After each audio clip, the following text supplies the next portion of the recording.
Hey, welcome to It's Puzzling, the Power of Crosswords and Games, presented by NYU. Barry Joseph is a games-based educator, game designer, and founder of the Games for Change Festival. Barry is an innovator in digital learning and teaches at New York University. He's also the founding director of the Brooklyn Seltzer Museum. His most recent books are about the games and puzzles of Stephen Sondheim, Matching Minds with Sondheim, Seltzer, Seltzertopia, Digital Design in Museums, Making Dinosaurs Dance, and a COVID memoir, Friday is Tomorrow.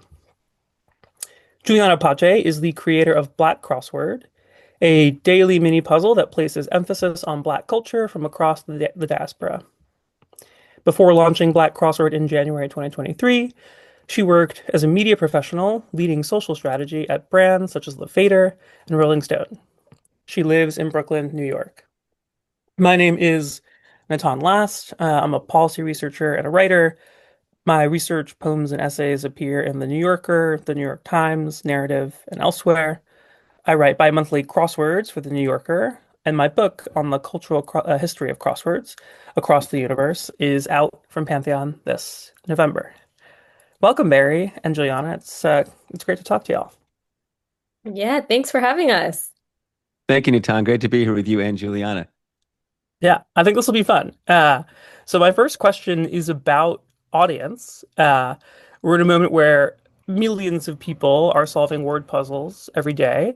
23 million Americans report solving a crossword every single day as a kind of daily ritual. Given that ever expanding solvership, I thought I'd start out by talking about audience size, audience composition. Barry, in your book, you discuss how Sondheim helped to popularize cryptic crosswords in 1968 when he was the founding editor at New York Magazine. Even so, Sondheim called cryptics the puzzle maker's puzzle. But this is one for the insiders, a poet's poet, a small audience of elite initiates. So to kick us off, I wonder if you could talk about the relationship between the cryptic crosswords audience and the audience Sondheim had in mind and acquired with his musicals. Thanks, Natan. That's a great question. What I love is that Sondheim never underestimated his audiences, whether looking for a night at the theater or an afternoon tackling his crosswords. With cryptics, he assumed you were smart enough to wrestle with his clues, even if they looked impossible at first. And with his musicals, he did the same thing. He never hands us an easy story. He trusts us to follow him into complicated emotions, fragmented structures, and even endings without neat resolutions. So, kind of in a way, he sometimes treated his audiences as collaborators, whether solving the puzzle of his shows or following his lead through an elaborate clue. Yeah, definitely. I mean, all of us who are Sondheim heads have had that experience of feeling like we're collaborating with the great master. Julia, same question for you. I mean, with a kind of different emphasis. The puzzle crossword tends to think of MIDI and mini crosswords, which are smaller than the standard 15 by 15 you would see most days in, say, the Times, is more accessible. I'm wondering if you could talk about how you think of your audience for Black Crossword, whether these puzzles are people who don't normally turn to crosswords, or for existing solvers who feel the puzzle could just be more interesting or more reflective of their culture. Yeah, I would say that I think of the audience as all of the above. It's really a mixed bag of people who are drawn to Black Crossword. I think for me, when I started out, I hadn't constructed puzzles before I had the idea for Black Crossword, so I was going in uh building the skills kind of as I went. And I solve mini and MIDI puzzles more often than I do standard size puzzles. So I knew that for me personally, that was something that I would want. So that was top of mind when I thought about what to offer an audience. And then also as a new crossword puzzle constructor, that was my entry point and that was the easiest for me to sustain. My goal was to make a daily mini puzzle, and so it's easier to manage as one person to make minis and midis every day. And then in terms of new solvers, existing solvers, Definitely a mixed bag, but I do hear often from people that they have felt in the past that they weren't good at crossword puzzles, and now this is kind of a great way for them to be introduced into the medium. Um, and then I've also heard from folks who have been doing crossword puzzles for years that are excited about um, the new kind of things they can learn via Black Crossword, different types of wordplay, because I mean, there is so much richness and there's so much fun to be had with Black language specifically. Um, so yeah, and then I think also Black Crossword has the freedom to kind of use words and language in a way that maybe other mainstream puzzles wouldn't feel like necessarily served their large audience. So yeah. Yeah, no, that makes total sense. As a solver of both longtime puzzles and your puzzles, it does feel like there's something new going on, which is really nice. And I think something about crosswords that they're like sort of infinitely recombinable and you can innovate on them forever. Um, Yep. it sounds like we're all consumers of the things we're writing about. So I'd love to maybe hear a backstory about how you all came to write the book. We're kind of the target audience for our own books in that way, lovers of musicals, of crosswords, of culture. Um, Juliana, maybe I'll start with you. What's just the backstory of how Black Crossword came to be?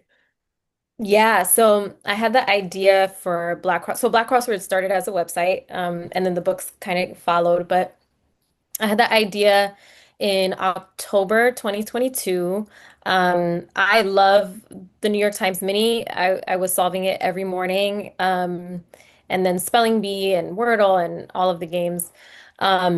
And so there was this one morning where the Mini itself felt pretty skewed towards I guess we could call it quote unquote mainstream culture. Um, and I also had this parody song stuck in my head from this parody music group called Young Humma and Flint Flossie. I don't know it, Natan, I don't know if you're familiar or Barry, I if you're am, yeah. familiar. Okay, yes. So they have that one parody song, Let Me Smang It. And Smang was that, so that song was stuck in my head that morning.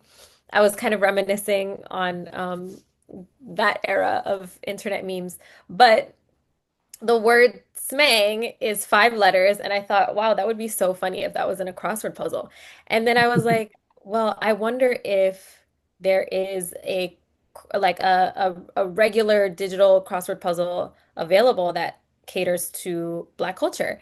And I assumed that it already existed, so I went looking for it online. I was doing all kinds of Google searches, and it was very hard to find because when you search Black and crossword together, you might get a bunch of search results that are clue hints for if you're trying to solve for the word Black in a crossword puzzle.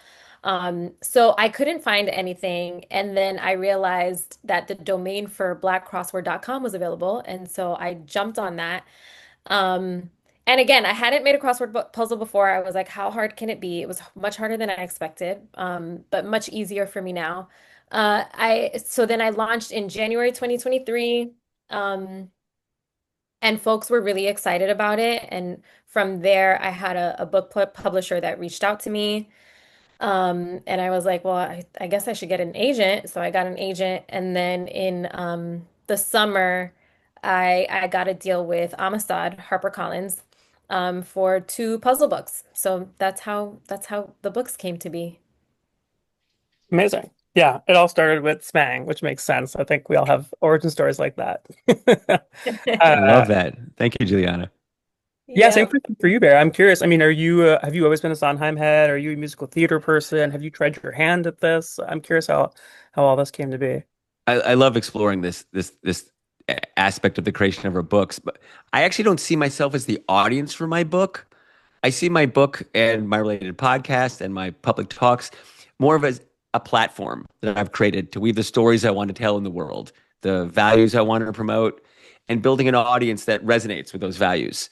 But that's kind of now and what I've learned over my 3 years working on the project. But at first, it was just a mystery that I had to solve. I wanted to know why Sondheim said in the early 1980s that he fantasized about leaving the world of musical theater and going instead into video games. Yeah, video games. This is like the early 80s. And I thought, I'm sorry, what did I just read? This was in James Lapine's oral history of the creation of Sunday in the Park with George. It's mentioned once and it's never referred to again. So I had to get to the bottom of this. So I wanted to understand how this musical genius had time in his life to pursue a passion for parlor games and board games and crosswords and treasure hunts and jigsaw puzzles and even escape rooms. And the more I spoke with the people who knew him or worked with him, over 100, and the more research institutions revealed its secrets to me, I was fascinated by what I could learn about how both kind of his mind worked and how he used games and puzzles to design both moments of clarity and moments of connection for his friends, his colleagues, and his loved ones. Yeah, that's That's amazing. I mean, oh, go ahead, Juliana. Oh, I was just saying that's fascinating. Yeah, Thank you. same. No, and I especially love that the way you put it at the end, the idea that two of the things that puzzles and games and musicals offer are clarity and connection. And one of the things I read about in my book is how crosswords bring together pretty dissimilar tasks. So you have the defamiliarization of language into just a combination of letters. But on the other hand, you have like the clue or reference to a piece of knowledge that's not only familiar but near and dear to that audience. So it's a connective act. Cryptic crosswords, the kind that Sondheim focused on, and it probably would take us the entire time to explain what cryptic crosswords are, but maybe we'll give a taste at some point. But they have that real defamiliarization flavor.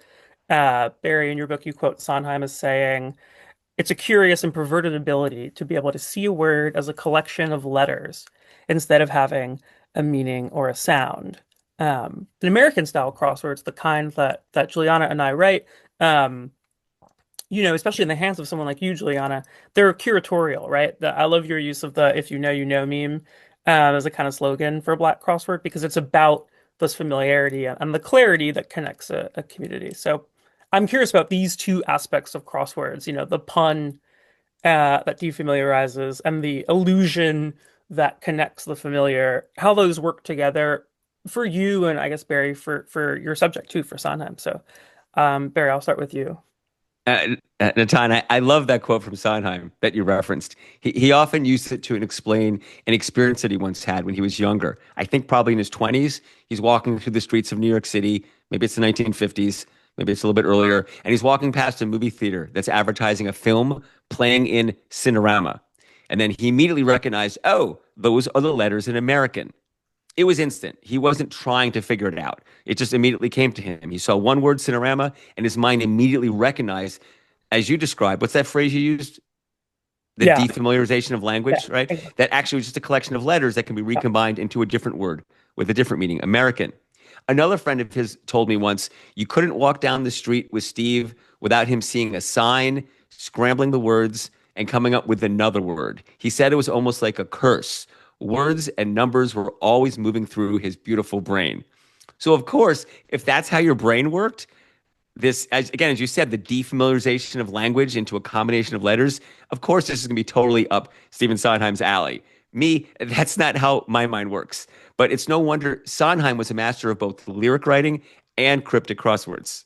And in fact, he bashed knowledge based clues when he first started at New York Magazine. With his first cryptic crossword, he also included an essay. And in it, he described the pleasure to be found within an American crossword as the transitory ones of an encyclopedic memory, which he contrasted with cryptics, which he referred to as offering the deeply satisfactory ones of following and matching a devious mind, that of the puzzle's author. He said, bafflement, not information, is the keystone of a cryptic puzzle. A good clue can give you all the pleasures of being duped that a mystery story can. It has surface innocence, surprise, the revelation of a concealed meaning, and the catharsis of solution. So he went in really hard defending this British style of cryptics, which I'm happy to give an example of to help explain it to listeners, and hard against what at the time were American ones, which were all about just what do you know? Yeah, absolutely. Yeah. He said, there are crosswords and then there are crosswords. Yeah, I read about Sondheim's that intro in my book too, because all of his examples are information that definitely is obscure, but they're also all from non-American cultures, right? He talks about, Indonesian boats and Brazilian nuts and potter wheels from That's Malaysia, right. and they're definitely Yeah. things that the average person doesn't know, but it is interesting because they're also things that one might have one might find oneself glad to have learned about. Whether you want to, mess your friends up in Scrabble, or you want to just be curious about something else. And there's an interesting way where now it's almost easier to, having been stumped by an American style crossword, look something Yeah. up and decide whether you're excited by it. So Gianna, same question to you. I mean, I think, these two aspects, the pun and the illusion, as Barry's talking about, Sondheim's all in on the pun. And I feel like, in some sense you're all in on the illusion, but they definitely work together, right? So yeah, I'm curious about how you think about those two aspects. Yeah, to be honest, it's not something that I've thought about directly in how you're phrasing the question. But I guess in some ways it is happening instinctively as I'm creating the crossword puzzles, right? Because I do want the puzzles to feel playful. I want to kind of create an itch in someone's mind, and then for them to scratch that itch through solving. Um, in terms of the if you know, you know. Yeah, I mean, I think you described it really beautifully. I think that that meme kind of captures a lot of what Black Crossword represents. So.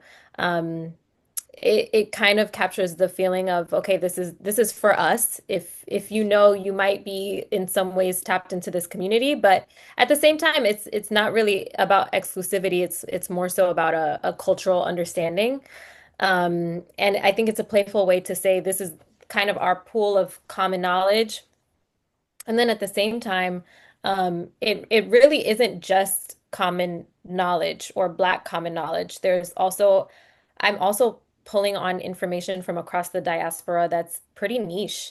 Um, but yeah, I think if you know, you know is a great way to tie all of that in.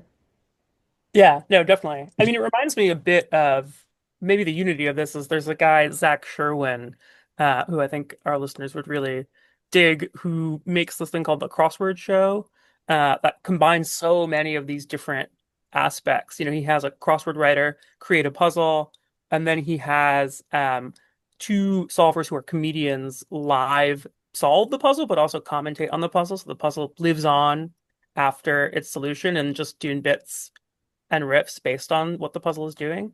And he writes the clues as a clue tune. It's kind of a mix between like Patter Song meets Twista meets Sondheim, because he used to work for Epic Rap Battles of History, so Cool. he's pretty good.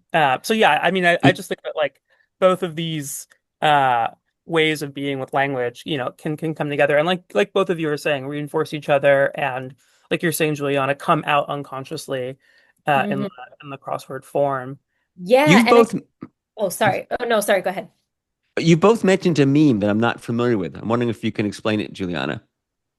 Oh, if you know, you know. I'm actually not sure where it originates, but it's definitely a pretty common saying on the internet. But it does kind of feel like, if you're tapped in some way, then you get it. Mm, That's kind of the feeling. Or there's another one which I'm not sure the origins of this either, but I think it's pretty common in the Black community, which is what's understood doesn't need to be explained.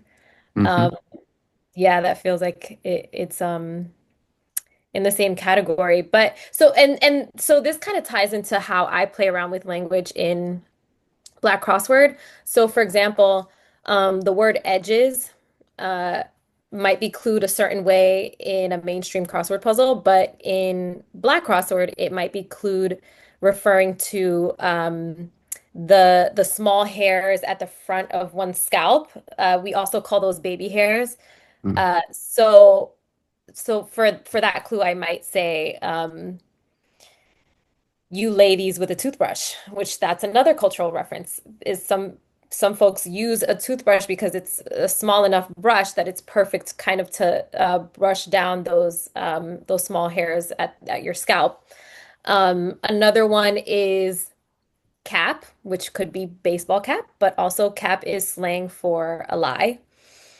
Um, there's cop, which could refer to a police officer, or it could refer to purchasing something. Cop, COP means to buy in slang. And then there's another one, actually, which I saw in the New York Times mini recently. I'm not sure if it had been in there before, but the word ash was clued with something referring to like lotion target or in need of lotion, which is something that I put in Black Crossword a lot because we call that kind of dry skin, that visible dry skin, we call that ash. Um, yeah. Julian, Yeah, I'm curious. You're talking about if it's okay, Natan, if I can ask yeah, a yeah, please follow-up do. question. You're talking about the puzzles in the New York Times.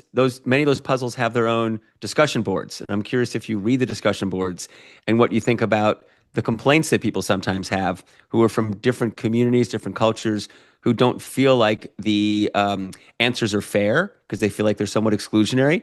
And yet at the same time, I feel like you've turned that on its head and you said, I'm going to claim the domain that we're working within. And you can identify your relationship with that domain, an insider or an outsider, but then expect that anything is going to be fair if it's within that domain. Versus with the New Yeah. York Times, it's just establishing it for everyone. And then people often complain. Do you have any thoughts on that? Right. I mean, I think that's a really challenging place to be in. And so there is a lot of freedom that I have in Black Crossword because I am saying, well, I am catering to this specific demographic of people. So there is a lot of freedom there because it's kind of like you come in knowing that that's what you're gonna get. With a mainstream crossword puzzle, that can get very complicated because, like, first of all, what is mainstream? That's one. Um, and you're kind of catering to all different types of groups and obviously crossword puzzles have historically catered towards white and male subjects. Um, I haven't been on the discussion boards. I have been on various Reddit threads. Um, Uh, yeah, I've been on many Reddit threads. Um, but I mean, oftentimes people have really good points. Other times I'm like, okay, I don't really know what you're mad about. It sounds like, What's your beef? yeah, we all don't solve the, the clues the same way. I don't know. Um, My but yeah, partner loves, sorry, oh no, no, sorry, you go ahead. my partner loves to let me know when people outside of the US complain about the New York centric clues, yeah. saying, I'm in Bulgaria. How am I supposed to know that? And my partner's response is, it is the New York Times. It is saying its domain is New York. It's for the world. But hey, if you don't know what Katz's Deli is, maybe you should learn. Yeah, there was a for a long time. I have a friend. This is an insider's peek into the way the New York Times editing process goes. But it may be 20 years ago now. He submitted a crossword that had everything bagel in it, which lovingly is 15 letters long, so it spans the entire length of like a standard 15 by 15 crossword grid. And the New York Times rejected because Will Shortz hadn't heard of everything bagel, and he was like, "How is this possible?" So it is very New York centric, but then also every now and then it's maybe a little more Westchester centric, we want to say, or people, even us New Yorkers have our provincialisms, right? Yep. So then, I mean, the thing I love about what you're talking about is like, this gets to your point, Barry. In the New York Times, you have, I don't know, if you had smang, let's say, as an answer, right? The clue would be extremely proper and kind of tripping over itself to handhold the solver, portmanteau of smash and bang, comma, Mhm. in new slang or something. And all those qualifiers can feel a little othering, they can feel a little like you're festooning the answer with, accolades to make it seem real when it just is a thing. And so Right. Juliana's clues, I feel like you're just straight up and direct because these are just how the things are described. Uh, Hmm. and to your point there, I mean, as someone who I make puzzles for the New Yorker, and I get my fair share of hate mail all the time. It's often just unpredictable, right? I had put Chipwich, the like ice cream dessert, in it, and I got a Instagram DM that was like, "Chipwich, are we serious now?" Like, people, I love people, me a good chipwich. yeah, I do too. Fun word. But I often think about Eric Agard, who's a really, really great crossword constructor who makes puzzles kind of both for himself and his blog and his own community, and also is a really prolific mainstream constructor, including for, places like the Times and the New Yorker. And he just sees them kind of as you're describing, Juliana, as different projects, right? There's a project of expansion where you're trying to get people who aren't necessarily puzzle lovers to see themselves in the grid. And then there's a project of education where you do put, in his case, it's often, African heads of state or song lyrics or in Eric's case in particular, a lot of like indigenous references and names that like we kind of ought to know but don't necessarily see in a crossword. And again, as long as the crossings are fair, you walk away having solved it. Maybe it was a challenge, and hopefully you've learned something too, right? The idea that you can bring the curiosity that someone has when they're starting a crossword to the post crossword solve, right? It's kind of a love letter and an introduction. Um, and yeah, I guess to that point, I'd love to talk about community because we're kind of all talking about the ways that wordplay is not just an individual pursuit, right? Sondheim walking down the street with someone and feeling compelled not to just anagram Cinerama, but to share it, right? And Juliana, the way you talk about the connective tissue around the way things are clued and the way, I mean, I know even the solving that you do in community, right? And that's true in general of puzzles and games. They've gone from a traditionally individual pursuit to, sharing your Wordle score in the group chat. Juliana, you have that great Langston Hughes line as an epigraph to the book, which ends, what we're going to do in the face of what we remember, right? This idea. And the reason I love that is because crosswords really straddle this ephemerality. You solve it and then you toss it, right? But it's in the New York Times. It codifies who's important. So it's really like fleeting and also forever in that way. And yeah, Barry, you've got those great stories about Sondheim's rise as a puzzler being inextricably linked to the people around him. Sharing solving times, other people being jealous that he can solve a cryptic in 20, and being encouraged by Hammerstein at a young age, right? In my book, I talk about how the crossword streak brings together a pair of siblings after their mother's passing, or a daughter finding her father's unfinished Sunday puzzles and finishing them, finishing the solving, and calling it a collaboration across time. So I'm wondering if we could just riff on this theme of the specific power crosswords have at generating community. And Juliana, I'll start with you. Yeah. Well, for one, there's the connectivity, right? Well, for Black Crossword specifically, I think people feel very connected to um, the clues and the people referred to and the cultures represented, and some of our colloquialisms and things like that. So there's that. There's the connection. But I think there's also I mean, Black culture is so diverse. It really should is Black cultures, plural, right? But there are so many threads that connect us culturally. There are customs that show up across all of these cultures.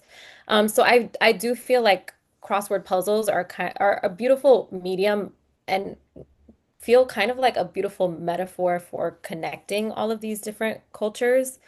Um, so there's that element of it. And then for me personally, or I guess maybe in the physical world outside of the digital space, I also do live puzzling events. And so we have a lot of word games there. We'll do crosswords, we'll do word searches, we'll do trivia. Um, and for example, with the word searches, there was one time I did a word search on different dishes made with plantains. Because yeah, across the Black diaspora, there are so many plantain dishes. So there were maybe 25, 30 words, and people were coming up to me after saying, "Oh, I'm surprised you put this word in there. I never thought I'd see it in a word game or a word search." So there's that element. And then that Langston Hughes poem, actually, when I picked that poem, I got it from the selected poems of Langston Hughes, the book. And in that book, the poem was titled Puzzled, actually, which you see the epigraph in the book. It says Harlem One. Yeah. Um, which when when I sent the request into the publisher, they sent it back and they said this is the actual title for it. But previously he has titled it Puzzled. So I thought it was a really beautiful poem to start with, because it touches on the state of the world, the climate in society, and then I mean the idea of remembering and connecting to knowledge, I felt like that was apparent in the poem as well. So yeah, I felt like it was a beautiful way to lead into the book. Yeah, that's a lovely that's really fun that it was called puzzling. It makes me wonder if Langston Hughes was also a puzzle head. I mean, T.S. Eliot used to solve the London Times cryptic under his desk while he was like editing the Criterion, and he sent a letter to Ezra Pound saying finding my name in the cryptic is the best thing. Being canonized in specifically this way is more important to him than, a good review for The Wasteland, of which there were both not that many at the time. And also people called The Wasteland either a work of genius or a like frustrating crossword puzzle, right? So there was this like crossword puzzle school of poetry in the 20s during modernism where poems were seen as things that you could solve. And it reminds me in a lot of ways of Sondheim, where there's things you have to untangle in the lyrics. So I mean, Barry, I'll turn it over to you to this question about community and wordplay and all of that. Feel free to I, rip. I love this topic. And in fact, there's so many different places I want to go. So I'm going to go in a number of those places and try and tie them all together. But I'm going to start with this. Broken harmonicas found floating in Manhattan. We've been talking about cryptic crosswords, but as you mentioned in time, we haven't explained exactly what they are and how they work. So I want to do that by using this clue from Chop Logic, which is one of Stephen Sondheim's cryptic crossword puzzles from I think I 1968. got it. Broken harmonicas found floating in Manhattan. So before you answer it, Natan, let's explain for those who don't know how they work, how you approach a clue in a cryptic crossword. In a typical American crossword, the puzzle is usually fairly straightforward. It certainly was back in the 60s. In a cryptic, they're always a puzzle, and there are certain rules to how the puzzles are solved. In most cryptics, it has to be a sentence that somewhat sounds normal. That kind of sounds normal, but actually isn't. It's all designed to distract. And there is a line you can place between two words. You have to choose where that line goes. That's part of the first challenge. And on one side is going to be a straight definition, like a typical, straightforward explanation. And on the other side is something else, like an anagram or something else. So let's start, Natan. If you think you have it, where do you think the line goes? In broken harmonica, found floating in Manhattan. Which one is the between what two words does the line go to split it up? Yeah, Harmonicas, excuse me, broken harmonicas. yeah. The cryptic part is broken harmonicas, That's and right. the direct part is found floating in Manhattans. Uh, So broken is going to signal to us, if you do cryptics, that this is going to be an anagram. And so the word harmonicas is an anagram for the answer. Did you figure out what the answer was? yeah, maraschino. Maraschinos. And when you think about something floating in Manhattan, I picture the Hudson River. I pictured a bunch of broken harmonicas. That's clearly a distraction. This didn't say found floating in the Hudson River. It said floating in Manhattan. That doesn't seem right. So there's something off there for us to figure out. What did you figure out about what the Manhattan is in found floating in Manhattan? So it's the drink, right? It's the drink. And what do you have in a Manhattan? Maraschino cherry. A maraschino cherry. So, found floating Manhattan is a fun way to simply describe a maraschino cherry, and broken harmonicas is the anagram of harmonicas. And that's then the answer for whatever that number is. So, that's how cryptics work. Every single clue is a puzzle to solve. All right. And Leonard Bernstein and Stephen Sondheim loved solving them together on the set of putting together their collaboration for the Broadway musical West Side Story. The Listener was one of the publications that Stephen Sondheim loved to do the cryptics of, and in fact, he would solve them and then save them. and then used them as inspiration for his own. And this is a British publication. We're now talking about the 1950s. The Sunday issue would arrive in America on Thursday. So everyone understood Thursday morning, West Side Story, no work was getting done. It was going to be Stephen Sondheim sitting with Leonard Bernstein and the two of them together, head to head with their own copy, trying to solve it and see who's going to get it done first. So one of the most powerful things about puzzles is that, yeah, while they might seem solitary, they almost always generate community. Sondheim understood this. His cryptics weren't just things you solved alone. They were things you talked about with friends, debated over dinner, or worked on in teams at his famous game nights and his treasure hunts. And in fact, that's kind of like the paradox of puzzles, right? The moment of clarity might happen alone, but the joy multiplies when it's shared. Crossword culture today proves the same thing, whether it's people comparing their daily minute cryptic solve on TikTok or solving puzzles together online, talking about in Discord, like you mentioned, Juliana, the puzzle becomes a spark for connection. And that's what Sondheim did in his musicals too, right? He took something intricate and personal and turned it into a shared experience, building communities of people who felt together that thrill of figuring it out. Stephen Sondheim was clearly, obviously, in America, and he had just a few friends he could do the British cryptics with. But in the late 60s, he met someone named Eric Chalkley. Eric Chalkley was a carpenter. And in the world of cryptics in England, it didn't matter where you came from. If you knew how to do them, you could construct them, you could create them, and maybe get them published. And he had a pen name called Apex. And Apex was inspired by Jimenez. Jimenez, for decades, was one of the leading cryptic constructors in England. And Apex, I'll call him Eric now for short, wanted to do something for Jimenez. He wanted to give Jimenez an opportunity to try and guess the answers to some puzzles. And so he wanted to build a community through mail of people who would try and solve them together. And he invited Stephen Sondheim to be part of that group. So maybe in the late 60s, there was just a dozen of them. And over the years, he created something that took his pseudonym, Apex, APEX, and redesigned it so it meant a puzzle every Christmas, extra Christmas. So every December for decades, he would create a crossword puzzle after Jimenez passed away, and Stephen Sondheim and Leonard Bernstein and Will Shortz and other people around the world would receive it. And it was like his present to them. And then they would solve it on their own, and then one of the clues would be left unclued. One of the answers would be left unclued, and they all would submit their own answer to it. And so people like Stephen Sondheim would then put in their favorite answer, and then Eric would then send them back to everyone who would then judge them and come up with the best one. So even though we're talking about puzzles in England and people around the world wanting connecting with them, using the mail system, this community was built over decades. And when Eric passed away a few decades ago, it was passed to somebody else, and it still continues to this day, even though many of the original members of it and the people leading it have since passed on. So when we love something, when we're passionate about something, we will always work as humans to connect with others, to share it and enjoy it together. And crosswords and puzzles, I think, are no different.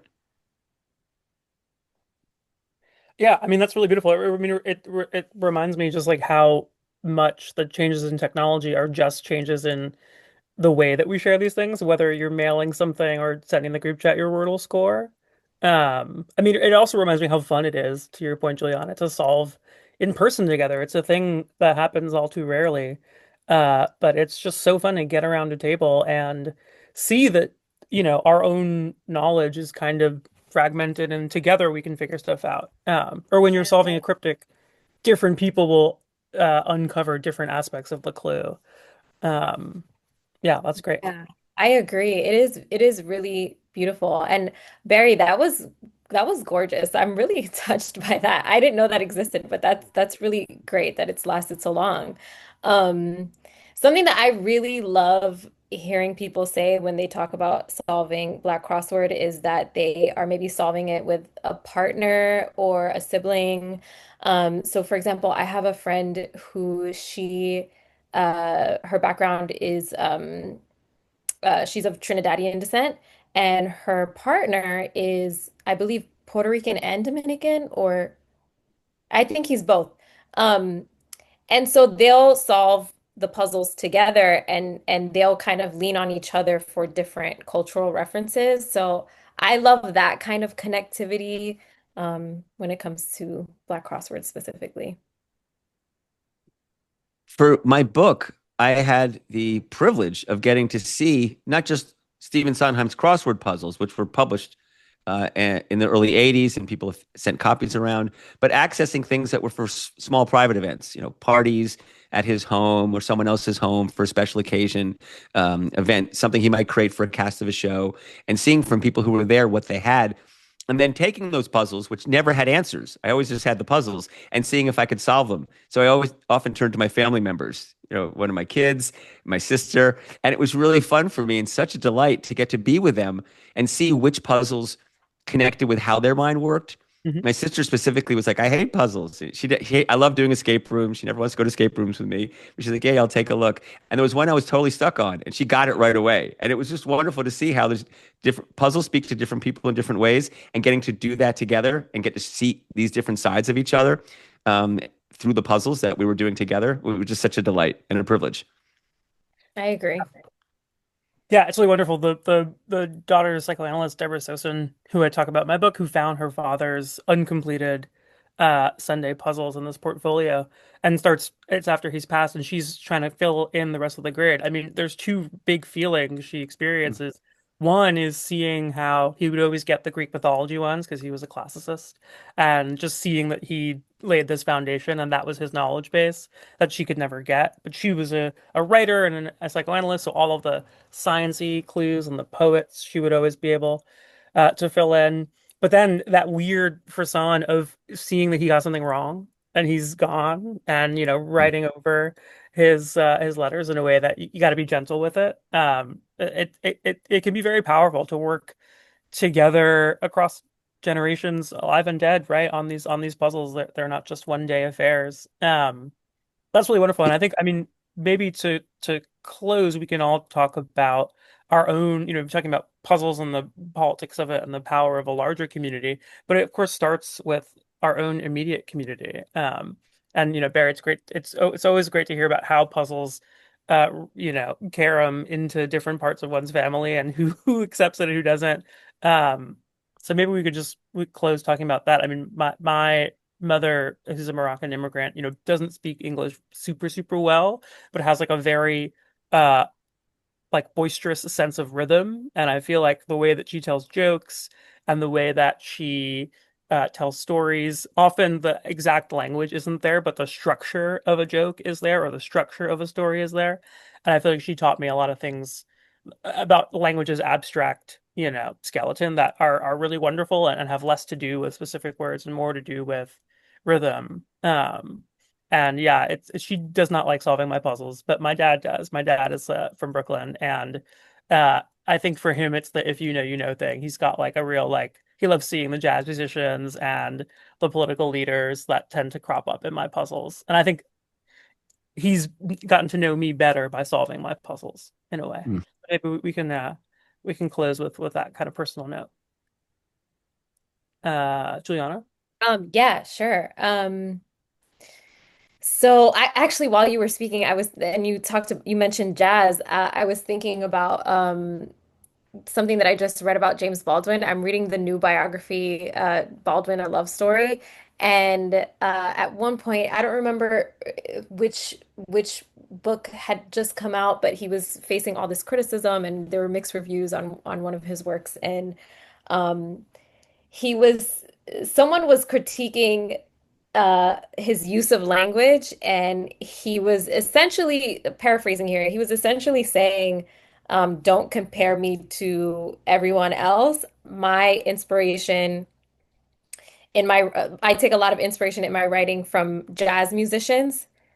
Um, and yeah, so I felt that very deeply. I think that when it comes to me personally and how I'm thinking about puzzles and crafting them, I'm kind of I'm I don't know, I'm kind of just I'm not winging it, but I feel the freedom to kind of do it in my own way.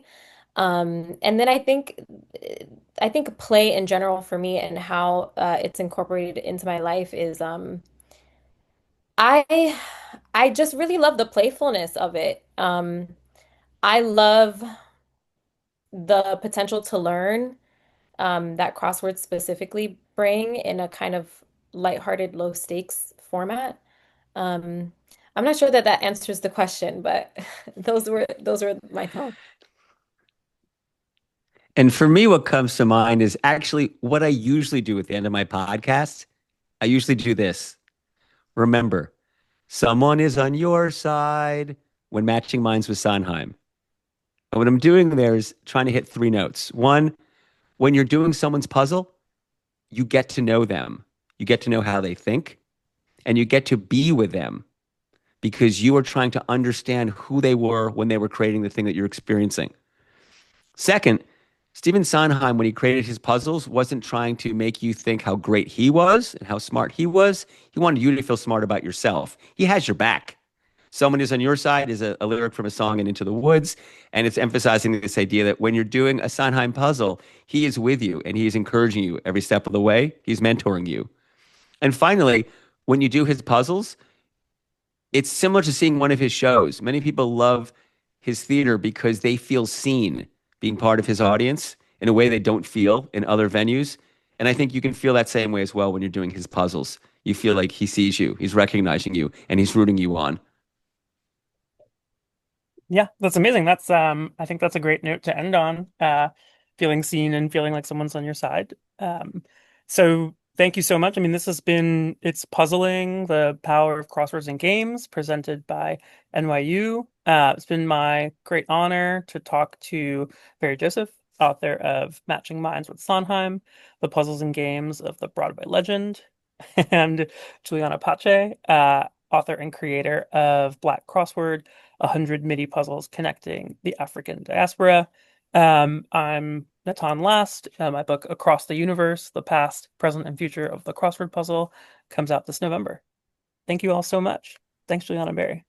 Thank you. Thank you for such thoughtful questions. I had a great time. Thank you. Thanks for everyone who's listening today.